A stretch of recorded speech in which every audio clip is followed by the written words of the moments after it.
orange, a green apple, a muskmelon.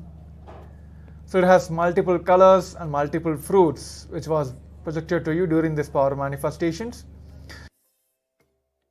In the Zoom chat, and as well as please pen down as well that what all things you are able to manifest, whether you're able to see the colors or the images, or you might have seen a person, you might have something might have came into your third eye, a person who likes this particular fruits specifically, or you may know that whenever you remember this fruit, you remember that person, or whenever you remember that person, this fruits might come into the thing. So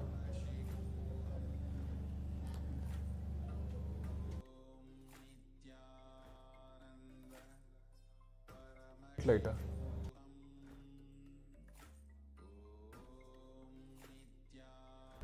Oh yes, so I think Prakash, I have shared that has seen a white light during the power manifestations in the initial segments.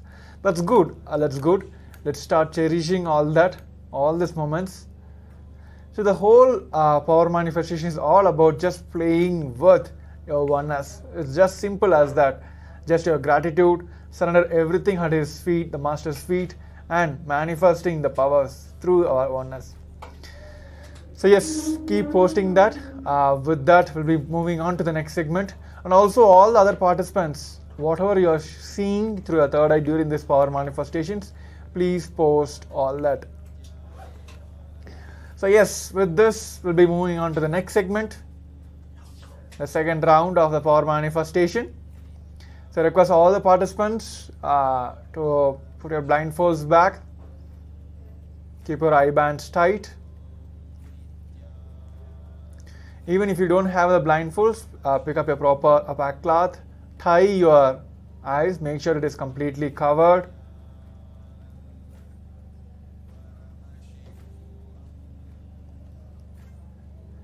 Just visualize Swamiji is sitting on your third eye, and you can just manifest the power. Let him see through your third eye and reveal the answers, whatever is being projected for you. So yes, let's sit straight, make sure your blindfolds are proper. With that intense visualization that Swamiji himself is manifesting this power, sitting in your third eye, just manifest the power of third eye. Let's intensely chant the Mahavakya. Om Nityananda Paramashivoham. Om Nityananda Paramashivoham. Om Nityananda Paramashivoham. Om Nityananda Paramashivoham. Om Nityananda Paramashivoham. Om Nityananda Paramashivoham. Om Nityananda Paramashivoham. Om Nityananda Paramashivoham.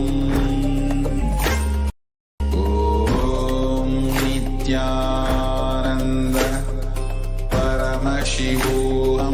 Paramashivoham. Om Nityananda Paramashivoham. Om Nityananda Paramashivoham. Om Nityananda Paramashivoham. Om Nityananda Paramashivoham. Om Nityananda Paramashivoham. Om Nityananda Paramashivoham. ॐ नित्यानन्द परमशिवोऽहम् ॐ नित्यानन्द परमशिवोऽहम्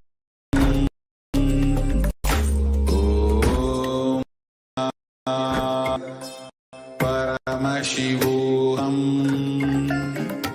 ॐ नित्यानन्द परमशिवोऽहम् ॐ नित्यानन्द परमशिवोऽहम् ॐ नित्यानन्द परमशिवोऽहम् ॐ नित्यानन्द परमशिवोऽहम् ॐ नित्यानन्द परमशिवोऽहम् ॐ नित्यानन्द परमशिवोऽहम् ॐ नित्यानन्द परमशिवोऽहम् ॐ नित्यानन्द परमशिवोऽहम् ॐ नित्यानन्द परमशिवोऽहम्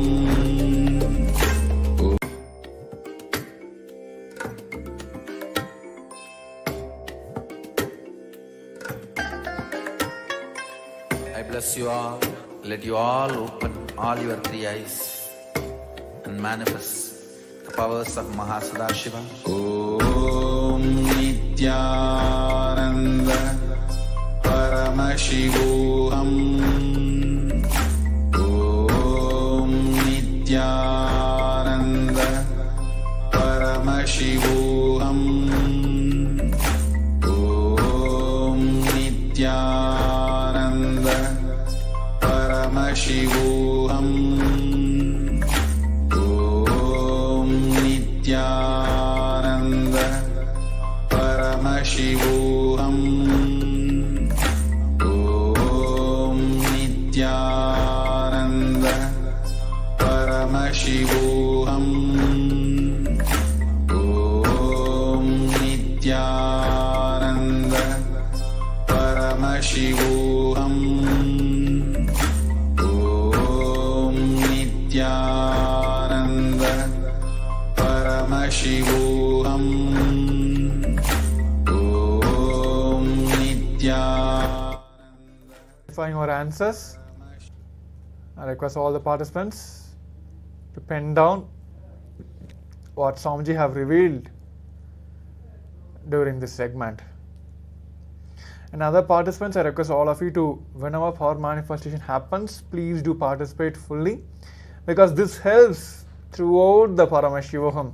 Each and every segment is programmed in such a way that the power manifestation helps you in the entire completion process and other breakthrough segments you're going to have this part of the Paramashivoham, and those segments will help you manifest more and more powers. It is like completely interpacked. So please attend to all the segments fully. So yes, let us take a quick moments, and before verifying answers, let's take a moments also to share in the Zoom chats. You can type it, and also you can, while during the power manifestation also, you can pen down the entire scenes, whatever you have seen during this. So yes, let us verify our answers now. So it is a kind of a house, a room which has so much of decorative items in the sense of plants, pots, a mirror. It's a completely a perfect scenario of an office room, a side corner for decorations. So it has a wide range of plants, pots, and it has a wide windshield.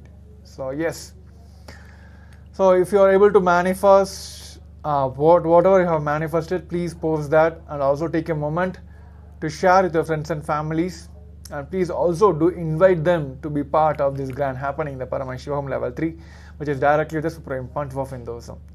So let us now take a few moments to share and invite in your friends and family circle, and please do post in the social medias. Thank you. Please get ready for the next segment. Nityanandam. ॐ नित्यानन्द परमशिवोऽहम् ॐ नित्यानन्द परमशिवोऽहम् ॐ नित्यानन्द परमशिवोऽहम् ॐ नित्यानन्द परमशिवोऽहम् ॐ नित्यानन्द परमशिवोऽहम् ॐ नित्यानन्द परमशिवोऽहम् ॐ नित्यानन्द परमशिवोऽहम्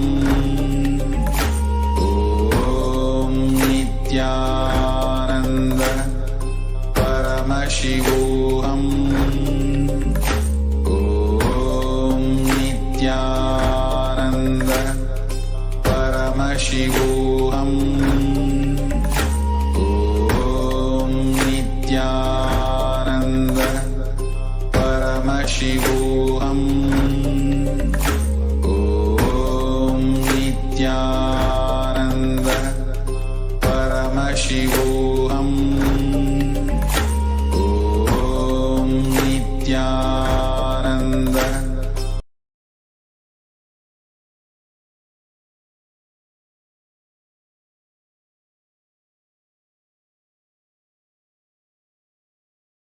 परमशिवोऽहम्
Malyangshu.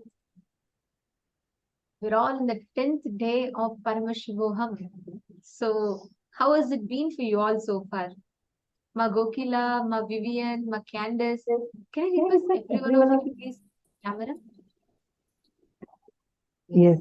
And today, actually, all the participants, you can invite anyone. See, if anyone is struggling with any kind of psychological disorders, mental disorders, today will really help them a lot.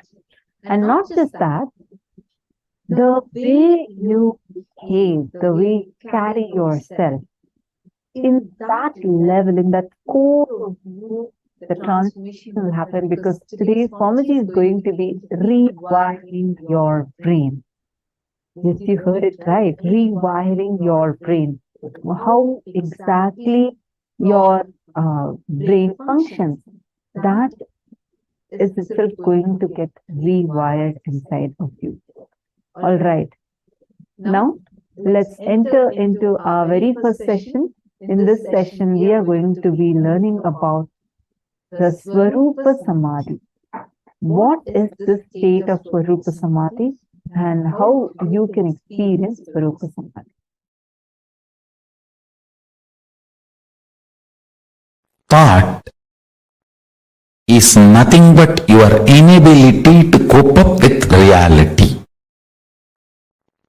The definition of a thought as per Paramashiva, inability to cope up with the reality. Whenever you are complete with the reality, you just function without something called thought.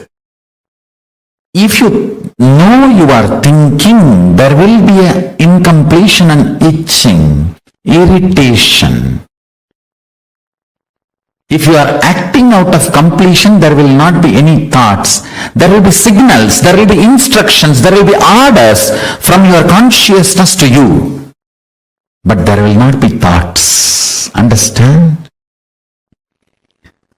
Signals coming from your consciousness, instructions, orders, commands coming from your consciousness to function, to be alive, to be active, to do something is not to be confused with the irritating, itching, confusing, incomplete, internal incompletion thoughts or thought currents. Listen.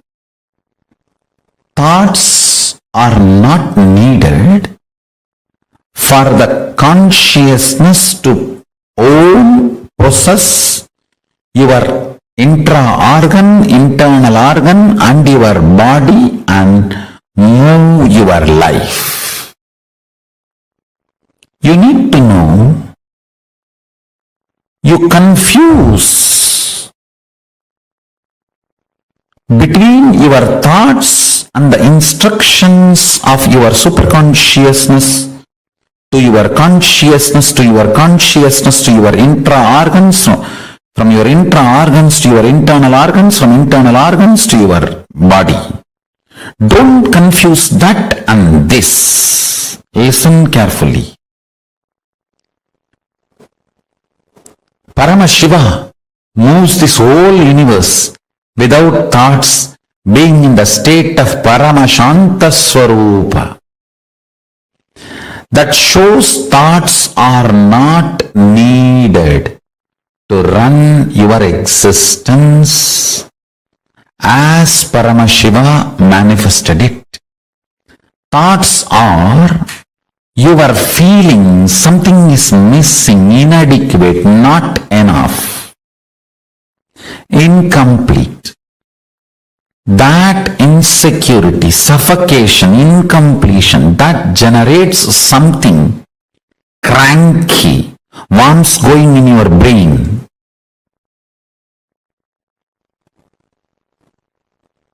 Parasites running in your intestine. That crankiness.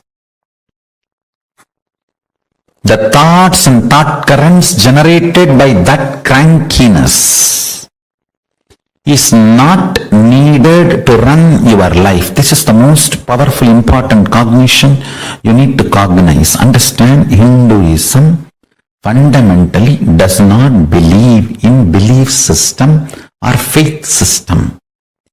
It very clearly explains the methodology of powerful cognition-based functioning system.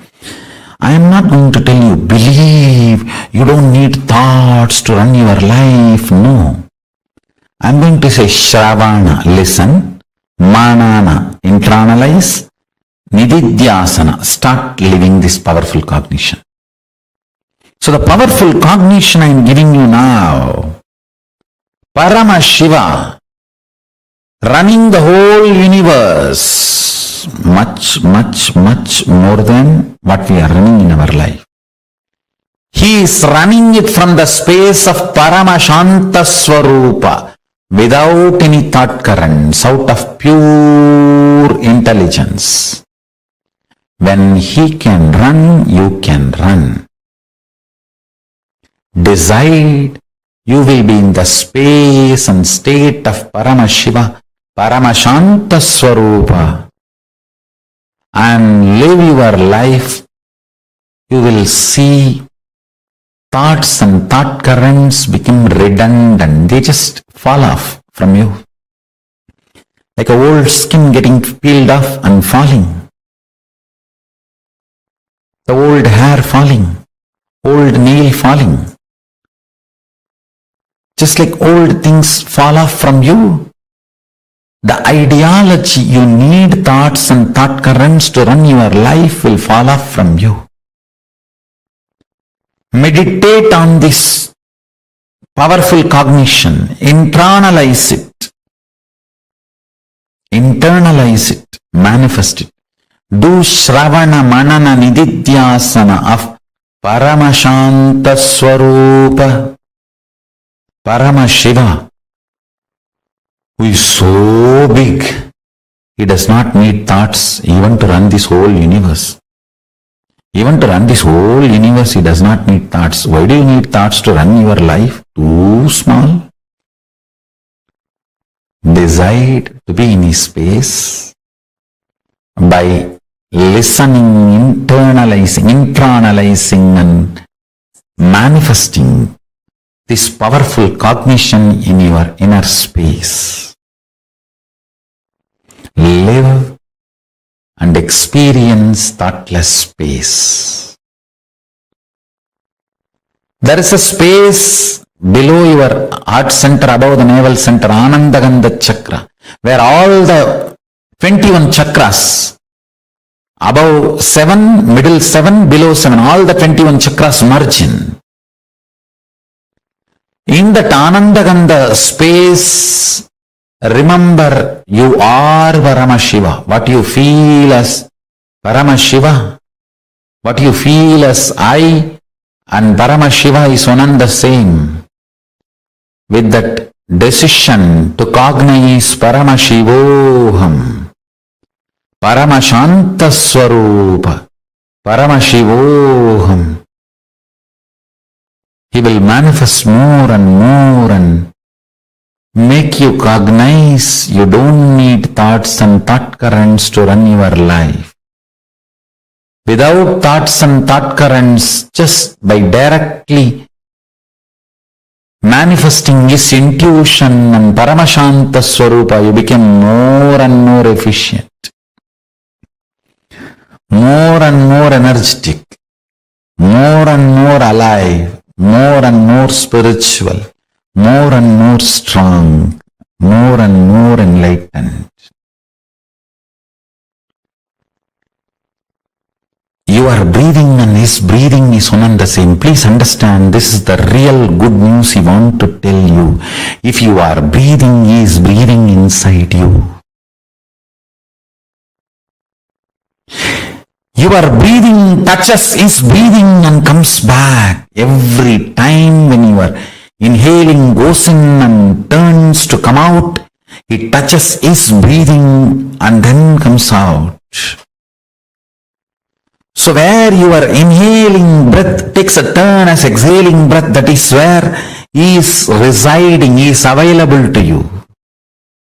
His breathing and your breathing connects, only then takes a turn.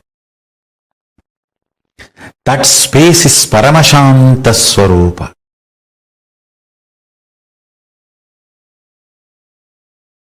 We may think, why do we need to know all this? If you know these basic understandings, you can map them in your life in multiple level, and it can strengthen your balance sheet. Understand? It can make you healthy, wealthy, happy, blissful, because many of these understandings awakens those dimensions of your brain. Already, if you are feeling too much is happening in your brain, raise your hand. Good. Those electrical signals, understand? When the owner is introducing his home and you are sitting in front of him, his neurons, brain neuron activity mirrors in your brain.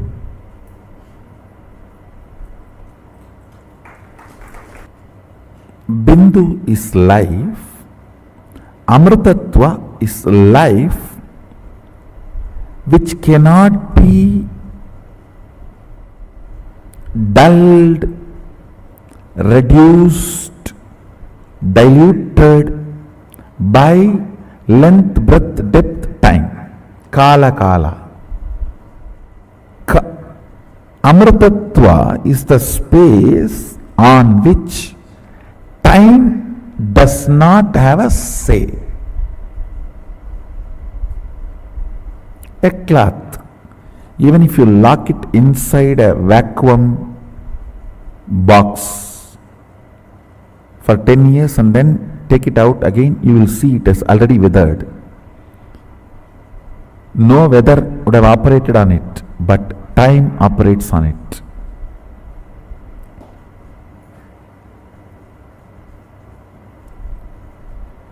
If you do not allow the time to operate on you, you don't die. If you don't remember you are aging, you will not be aging. That's the truth.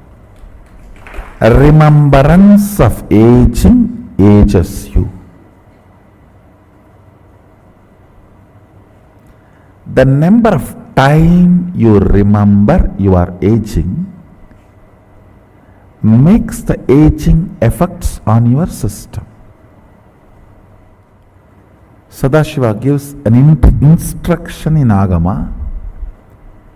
Remember, Sadashiva is ever 16, and remember you are he. In those days, that 16 is something like a peak health and peak possibility. Even if you are brought up in a Gurukul way of life, by 16 you will manifest all the powers. So that is the reason that 16. Now, length, breadth, depth, time, space, all these are called dimensions of universe. The Shabda, which is byproduct of depth, Nada and Bindu, which is byproduct of time, Nada, Bindu, Amritattva, it's called Amrita Kala. These things, these heads above, they are called multi-dimensions of the universe. Understand? You cannot call Shabda as the fourth dimension of universe. No. Third multi-dimension of the universe is Shabda. Fourth multi-dimension of the universe is Nada Bindu. Fifth multi-dimension of the universe is Nada Bindu Amritakala.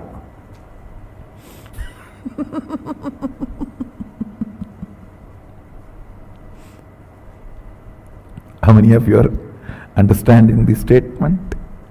First dimension is first dimension. Second dimension is second dimension. Third dimension is not third dimension. Third multi-dimension. Because with the third, the new dimension of Shabda is introduced.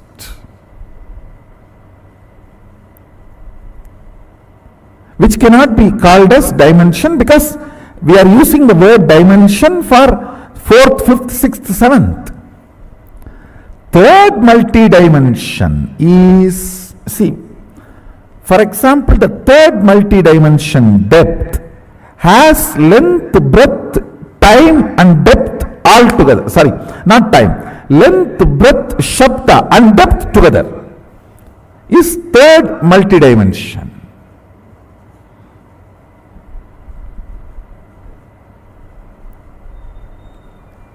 You should know why our masters describe gods with multiple heads. Fools are those who criticize the forms of our Hindu gods, who do not know the universe. They say, why so many heads, so many hands? You don't know. You know only handicapped persons. You do not know multi-handed persons. You know only headless chickens. You do not know multi-headed beings. Third multi-dimension holds length, breadth, depth and Shabda. The fourth multi-dimension holds length, breadth, depth, time, Nada and Bindu. I do not want to use the same word Shabda for Nada, because Nada with quality of life is no more Shabda. For example, Shabda can be called as a raw, precious metal you have. Nada is like you sold that metal and have a currency, cash in your hand, which is more active and useful and available for you. Shabda is raw, Nada is refined. And when it comes to the next space multi-dimension, there that Nada also I don't want to call as Nada, Nada Kala. It is no more just Nada, it's Nada Kala. It is not only the cash you have, it has become an object or a product what you want to have directly.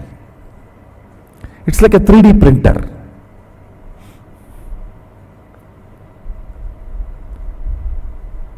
Out of Nada Kala, you can just directly do 3D printing of anything you want. Above the Nada Kala is Bindu Kala. Above the Bindu Kala is Amrita Kala.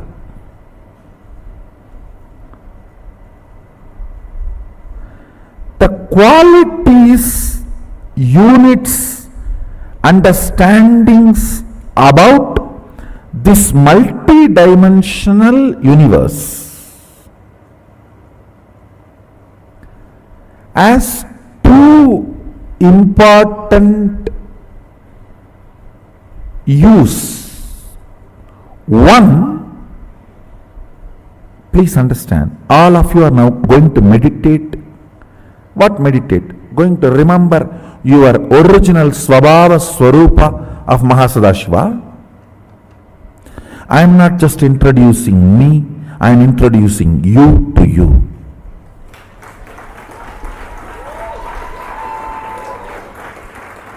I do not talk to anybody who is less in my stature. Understand? This science is called Raja Vidya, means a king does not talk to somebody who is less than his stature. This Vidya cannot be taught to somebody who is less than my stature. If I am teaching you, understand, you are same of me. The moment you decide to learn, you are same of me. I have a Shastra Pramana where Mahasadahiva says, eternal age of 16 years. That's a beautiful word he is telling. He is not saying the 16 which comes after 15 or before 17. He says eternal age of 16. If he says meditate me as 16, you may think before 17 and after 15, that's 16. No. Just pick up the 16 and freeze it into eternity. That is why he is using the word eternal age of 16 years. The quality of the 16 should be absorbed and frozen into eternity. Let me read out the original verse for all of you. Panchasyam dasadur tandam spatigabam trilochanam shantam chandrakalachutam sarpasannada sajjatam mantrasimhasanasinam swedapatmo paristitam kundalaihi karanai haraihi katistutro darabantanaihi keyuraihi kataikaishchaiva channa viraischamut samyutam shodasap yutam kantam suprasannam smitananam sulam parasu katkancha vajram vagnim cha dakshine abhayam pasamanyancha kantam nagankusautata vamahasta katam dhyayet anyatacha nigatyate prasalpaya katvanka shakti stulastu savyata vame damaru sarpaksha malendivara purakaihi. Eternal 16 means the 16 which comes before 15, before 17, after 15 has its innate quality of becoming 17. He does not want the 16 which will become 17. He says the 16 should be picked up and made it into eternal.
Nitendam.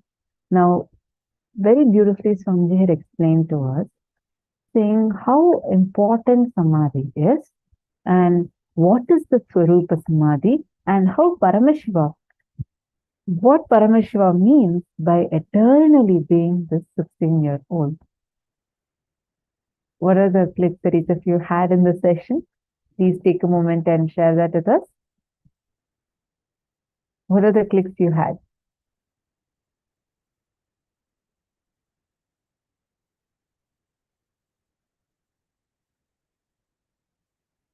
What did you understand as being eternally 16 like Paramashiva?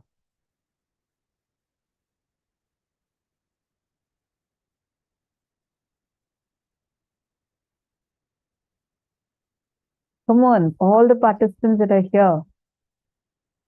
Nataraja Priyai or Nataraja Priyai. Wow, such a beautiful name. Come on, Ma Bhavati and Ma Huluwong, Ma Anandeshri, Elizabeth Silva.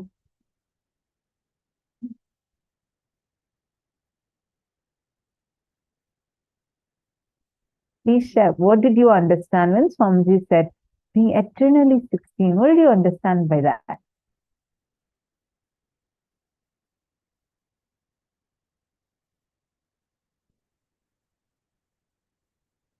Mayogin, what is the meaning of being eternally 16? Oh, beautifully Swamiji described it.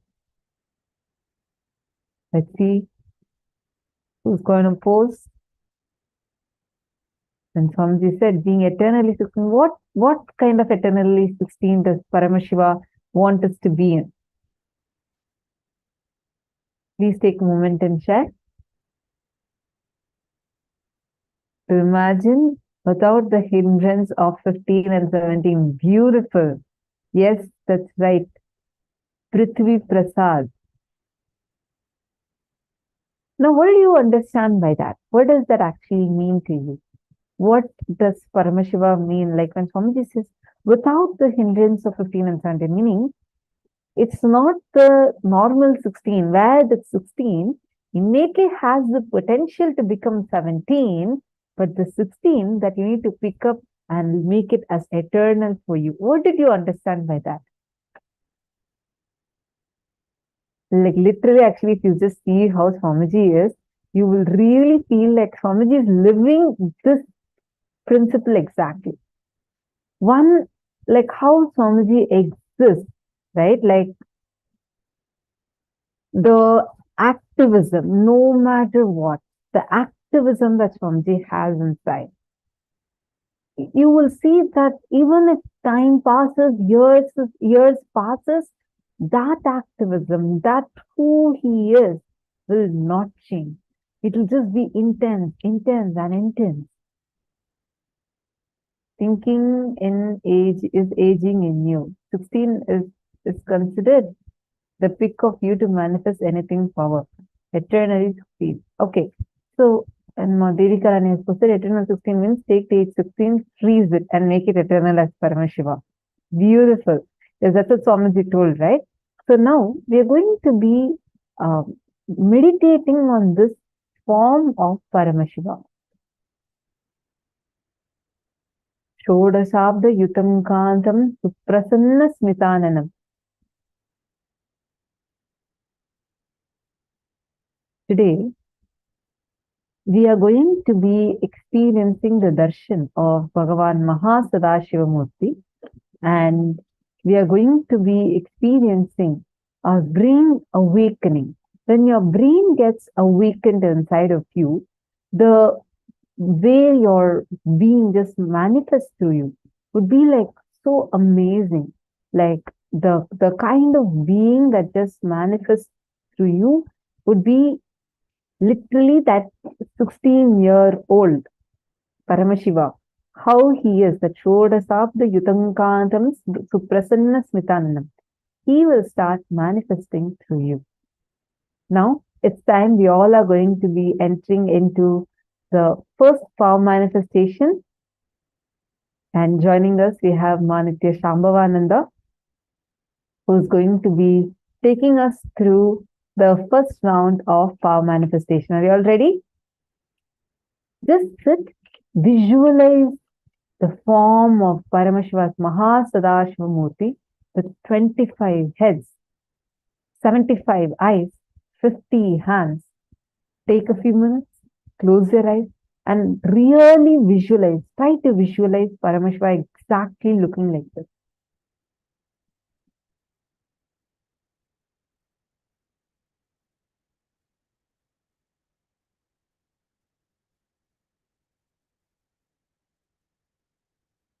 Take a few minutes, close your eyes.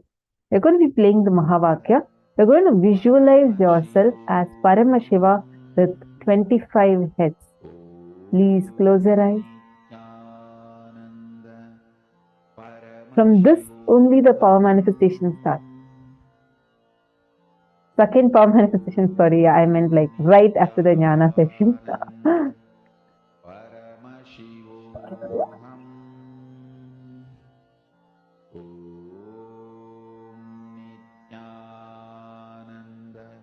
Close your eyes. Visualize yourself. Literally, you should visualize. Okay, one head. You should visualize your face into 25. First, your head. And in the first row. Sorry. In the first row, there are 9 heads. And then there are 7 heads in the second row. Third row has 5 heads.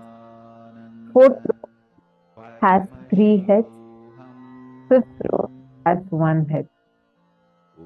Visualize yourself. Literally feel each head of yours.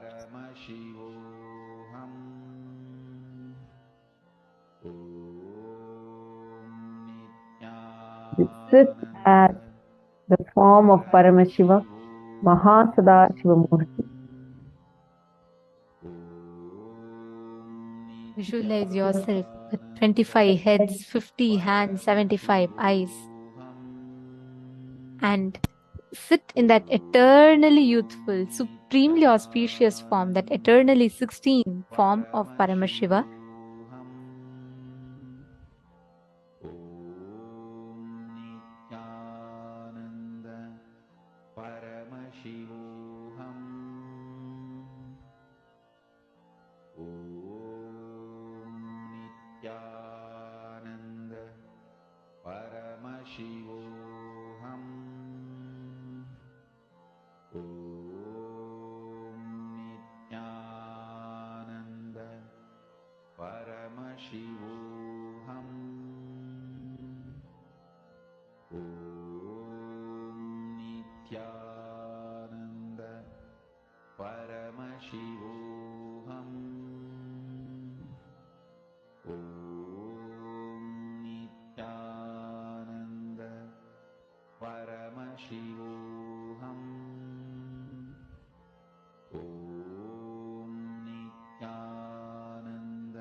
Paramashivoham. Om Nityananda Paramashivoham. Om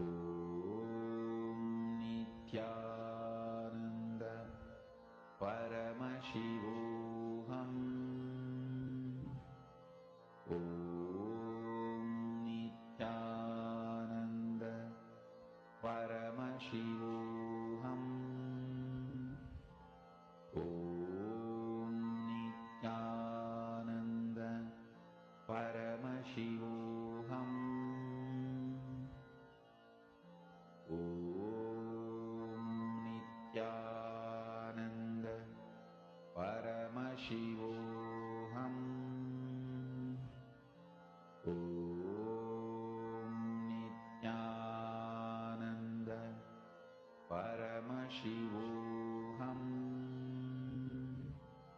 Om Nityananda Paramashivoham.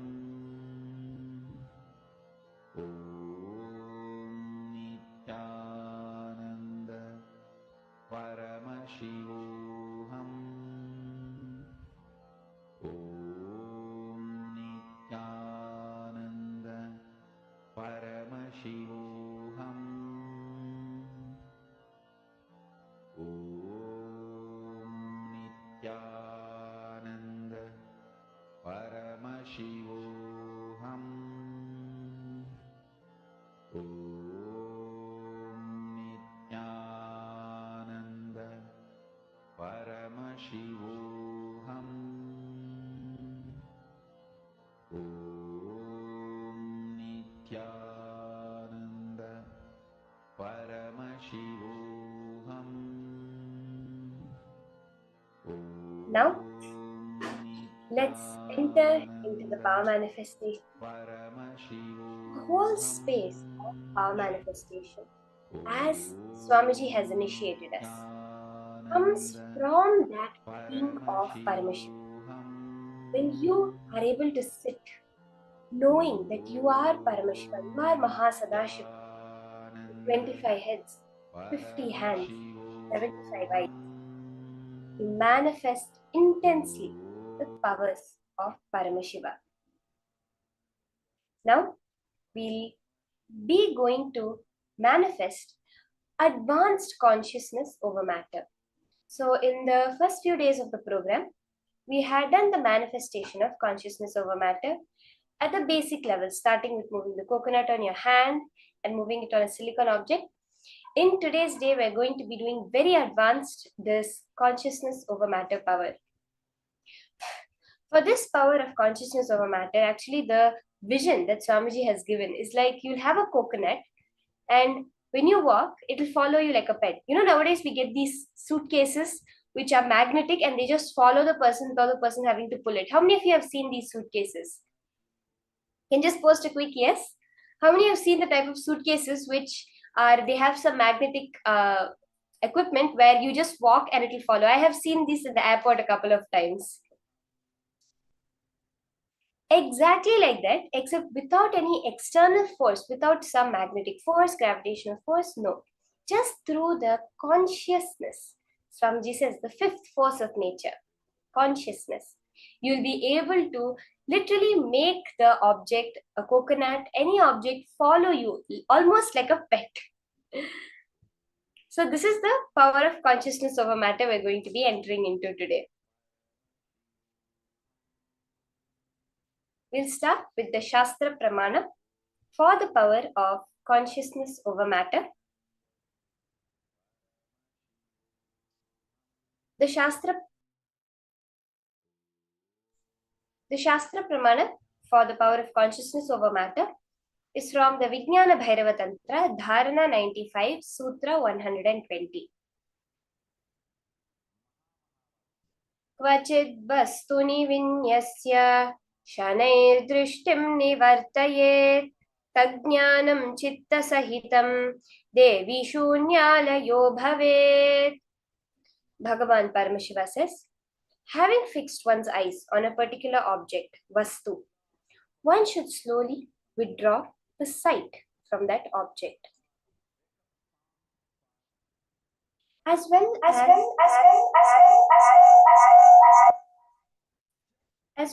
slowly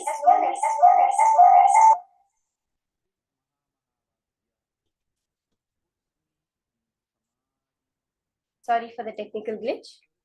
Having fixed one's eyes on a particular object, one should slowly withdraw the sight from that object as well as slowly eliminate the knowledge of that object along with the thoughts and impressions of it. Then, O Devi, one abides in Shunya, the state where there is nothing other than this exists, which is the state of all-inclusiveness or infinity. So powerfully, Paramashiva reveals the science behind the power manifestation, where when you are able to not perceive, when you have gone beyond the perception of an object as separate from you, then automatically you experience that state of infinity, which is the space, the being of Mahasadahiva, being all pervasive, being everywhere at once.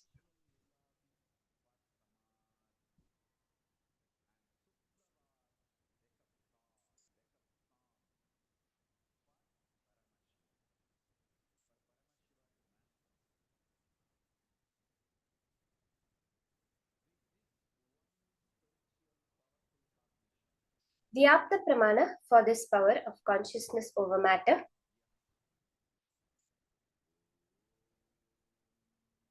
we see from the life of Abhirami Bhattar.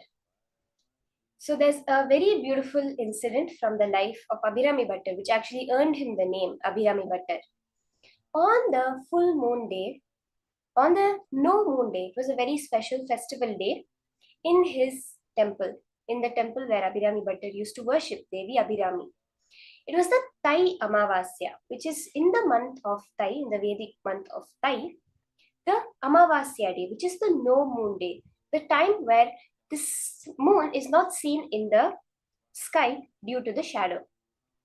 So for this special occasion, all the devotees had gathered in the temple, and at that time, the king ruling that area, Sarboji I, had also come for getting the darshan of Devi Abhirami. So Abhirami Bhattar was lost in meditation, in the Samadhi space, just having that form of Devi inside his being, the brightness, he was lost. So he did not realize that the king had come. Usually the respect paid to the king is everyone stands up and lets him go. But Abhirami Bhattar, who was lost in that meditation, did not pay his respects to the king. So the king had asked, who is this man? What is this? He became curious. And people said, no, he's a madman, because it said that he saw Devi in every woman. So any woman that came, he would run and go fall at their feet, calling them Amma, Amma, Mother, Mother. He would go and fall at their feet. So a lot of people in that area called him a madman. So they just told the king, no, this is a madman, don't bother about him. But the king was a little more curious. He said, no, sometimes even great saints look like madmen. So let me just test him. He goes and asks Abhirami Bhattar, what phase of the moon is it today? The thing was, Abhirami Bhattar was lost in the dhyana on Devi Abhirami. He only saw the bright form of Abhirami in his inner space. So brightness, seeing that brightness, when he was asked this, he said, today is the Paurnami day, today is the full moon day, which is actually the exact opposite. So the king got angry with him and said that today night you will be killed if the full moon does not rise. After some time, when Abhirami Bhattar came out of the meditative state, he realized what had happened, and he was very clear. He went to Devi Abhirami and he said, Devi, you told me what to tell. Whatever came out of my mouth was your expression.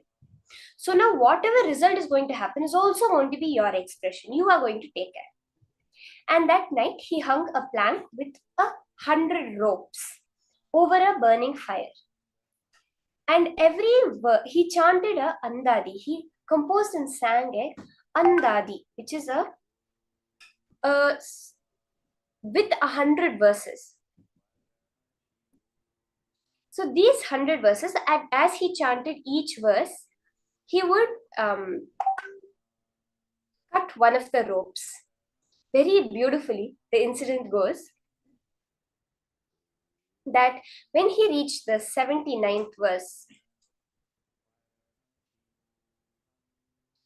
immediately Devi Abhirami appeared in the sky and threw her earring to form the full moon. This is so beautifully how we see the incident. Then he was given the name Abhirami Bhattar. This is the incident from Abhirami Bhattar's life, of how the consciousness of a matter power at its extreme, that he was able to create a moon in the sky.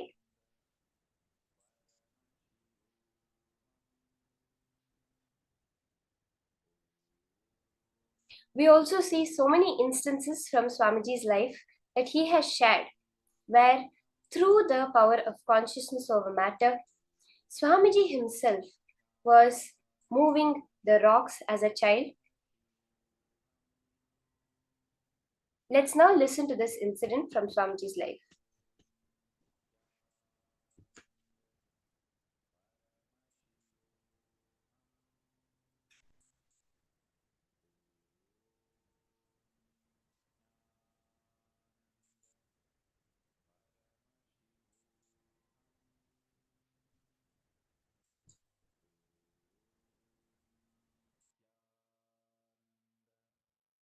Raghupati Yogi will do all kinds of this weightlifting and everything. He's a amazing yogic body. He will show visibly the power of yogic body. He will tie the iron rope in his chest and break it, blast it just by breathing. And lift any size rock, just like that he will lift, or he will roll. There is one huge rock in Arunachala hill which has rolled, and at least some 200 feet it has rolled and stopped. Nobody knows how it happened. I know.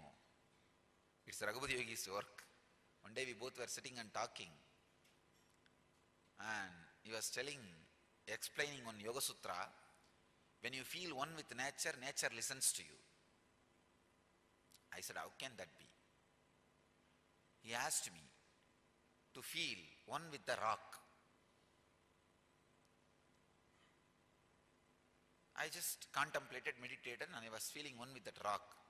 Huge boulder. When I was in that ecstasy, he just moved my hand. Suddenly, without telling me, he moved my hand. I literally saw the whole boulder rolling. I did not touch, there is no physical contact with that rock, boulder. Just that feeling one with that rock, when he moved my hand and that boulder started rolling, I started shouting, oh, what happened, what happened, what happened, what is happening? Stop, stop, stop. Then he stopped my hand and the boulder stopped. I think from that time only I started shaking people.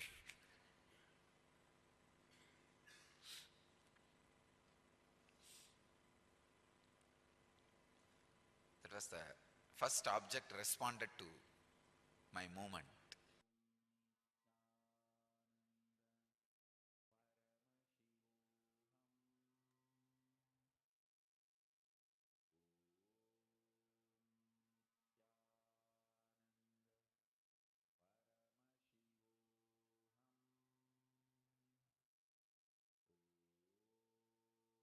Now, the science of consciousness over matter, right? If you just listen to what Swamiji revealed just now in this clipping, when you understand that the matter in front of you is, see, typically we all think, oh, what can I do? It's an object. It's fixed. Nothing can be done. I can't do anything much about it. And as long as you carry that in your inner space, and every time you carry that as letting it sit in your inner space, you will never experience the power of yourself as consciousness. What you can do as consciousness. It is just a matter of our cognition. When you cognize, when you understand that your consciousness and the matter in front of you does not have so much power over you, you will see reality different. See, understand, Swamiji always tells, power manifestation is about experience. It is not about you manifesting, not manifesting. It is not about the result. It is about the cognition, the experience that it gives you. What is it that you experience? If you think that the object in front of you has more power over you, it's the same you're going to apply even to different situations in life.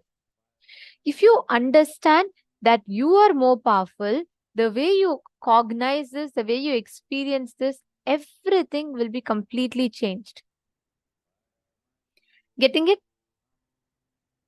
Now, can I request every one of you to place an object in front of you?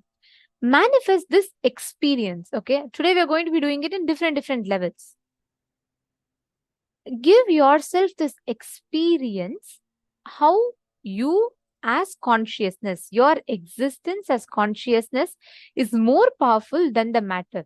That matter can be different. Today it can be coconut. Tomorrow it can be not having money to manifest something. All of them are matter, right? All the situations outside of you is a matter. You are consciousness. And even that matter is an extension of you as consciousness. It is just a lower frequency matter. Lower frequency consciousness, that's all. So listen very carefully. You're now going to be making your experience, reiterating to yourself that your existence as consciousness is more powerful. Getting it? Okay. So let us understand how you can manifest this process exactly. You're all going to be moving a needle in water. Exactly as per your will. How you want it to move, you're going to be moving a needle in the water. Shall we all start? Please sit straight.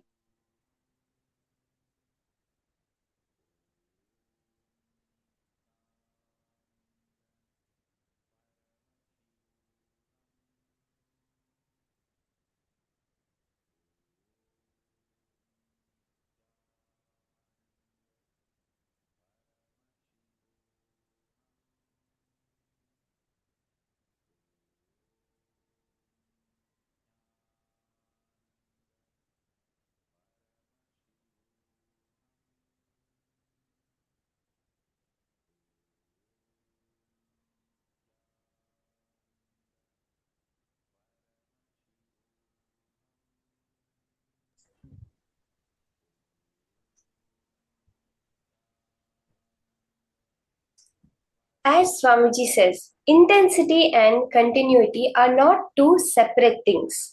See, energy and matter are actually not two. It is our understanding, our belief that what we have been taught from a childhood, that energy is different. Energy, the force, mechanical energy, the electrical energy is different from the matter that is being moved. It is this fundamental thing which is what is the gap. Like Swamiji says, Agastya's battery. If it is charged by someone that believes matter and energy are separate, it will have to be recharged again and again. But if it is charged by someone from the space of consciousness who knows that matter and energy are not two different things, it will retain its charge forever.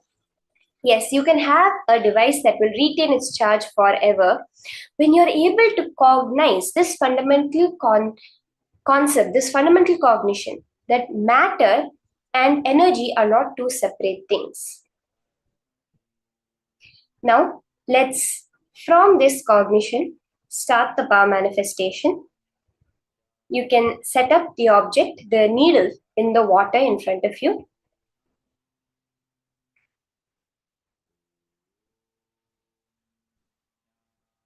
Please make sure you're taking a recording of the manifestation happening.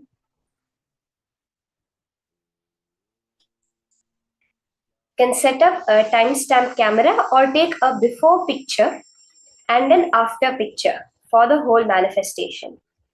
It will be so phenomenal when you see with your own eyes how the before and the after the changes happen. Many times when the movement happens, it will be very subtle. You will not be able to catch it with your eyes. But when you have taken the picture before and you take the picture after, then you will actually very clearly be able to see the difference. So can I request all of you, once you have set up the object, take a picture of it. If you have a timestamp video camera, that will be the best thing, where live you'll be able to see the movement happening. But if not, you can always just set it up, take a picture, and after the manifestation, take another picture and verify.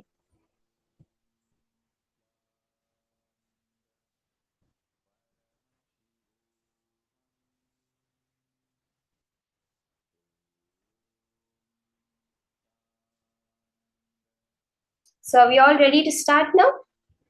Can I have a quick yes from everyone if you're ready to start the power manifestation? Beautiful. Now we'll start with connecting to Swamiji, chanting the Mahavakya. Now, whatever click you had during the session, during the processes, during Swamiji's words, that click is what is going to manifest as your power manifestation. It is very, very important not to be constantly worried about the result happening. Because the moment you think of the result, you're collapsing it back down to matter. Whether you're in the higher frequency, then you're in energy, you're in a lower frequency, you're in matter. As matter, we are bound by the laws of physics that say that some external force needs to be there for the state of an object to change. Only as energy, we are field interacting with field. We are energy interacting with energy. It becomes a space of oneness. So it's very important when you're doing the power manifestation, go back to the experience. During darshan, that feeling you had within you, the minute you felt Swamiji, when you saw Swamiji first on the screen, or else the experience you had when you had some powerful click, that feeling connection with Swamiji, that Guru Bhakti, bringing that, unclutching from any other thoughts that may be distracting you, and filling your being, vibrating with the Mahavakya. You can close your eyes and sit without movement. It is the movement, the subtle eye movement, subtle tongue movement that causes the inner chatter. So sit straight without any movement in your body, in your inner space. Create a will, a strong will. Whether you desire for it to move, whether you believe it will move or not, your will is strong enough to make it happen. Just create that intense will. Vibrate with the Mahavakya. Look towards Paramashiva. You are Paramashiva. There is no more object, as Paramashiva revealed. Remove all the thoughts, impressions, any idea of something outside. With 25 heads, 50 hands, you are sitting as Mahasadahiva, as Paramashiva.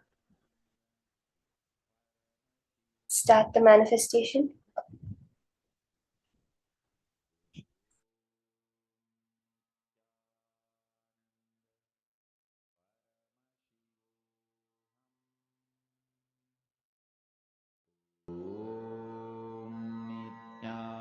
Nityananda Paramashivoham. Om Nityananda Paramashivoham. Om Nityananda Paramashivoham. Om Nityananda Paramashivoham. Om Nityananda Paramashivoham. Om Nityananda Paramashivoham. Om Nityananda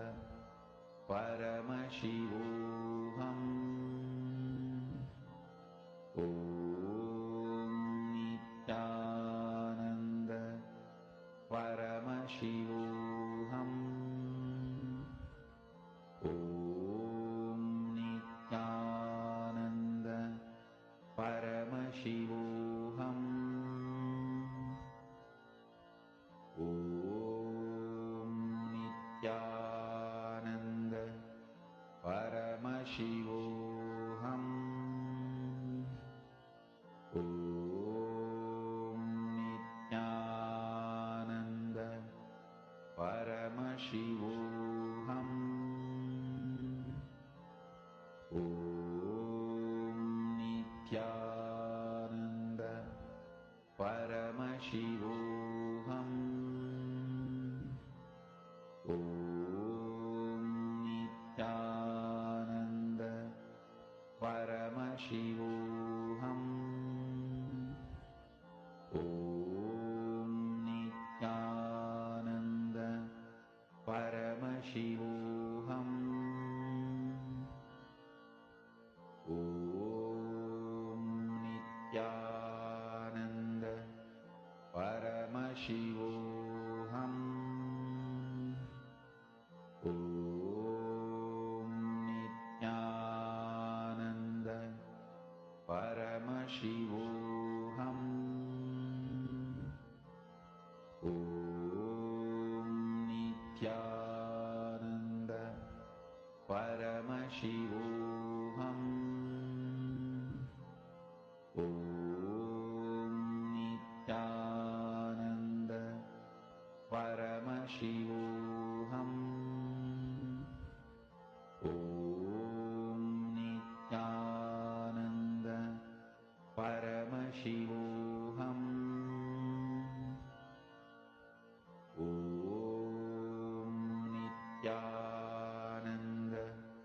Om Nityananda Paramashivoham. Om Nityananda Paramashivoham. Om Nityananda Paramashivoham. Om Nityananda Paramashivoham. Om Nityananda Paramashivoham. Om Nityananda See, again and again, you will notice where maybe some sound that happens around you, or some feeling, or you're feeling hot. At this time, when you're sitting and doing the power manifestation, you will start to see many things coming up. I need to use the restroom. I'm feeling really uncomfortable. I need to turn on the AC, or I need to turn on the heater. When these things start coming up, this is what are the thoughts. This is what is the identity, the mind, which is coming up. It is those times where it's very important for you to reinforce. I am Paramashiva.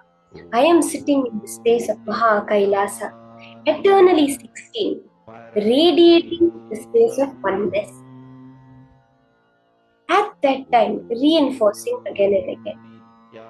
Again, it's not about the object moving, it is about you experiencing that you are Paramashiva and that object is also Paramashiva. That's all. Forget about that you're trying to move the object, you've made the will. Now that will do the job. It is Paramashiva who will do the job. You have to focus on connecting to Paramashiva and connecting to Swamiji on unclenching. Remember this. Sit again. Do not open your eyes. Keep your body without any movement and your inner space without any movement throughout the power manifestation.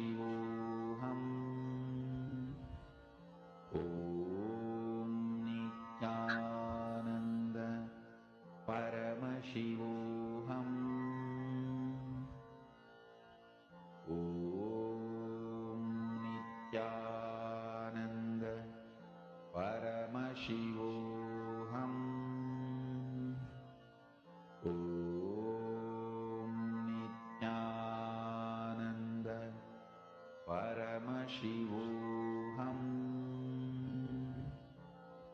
Om Nityananda Paramashivoham.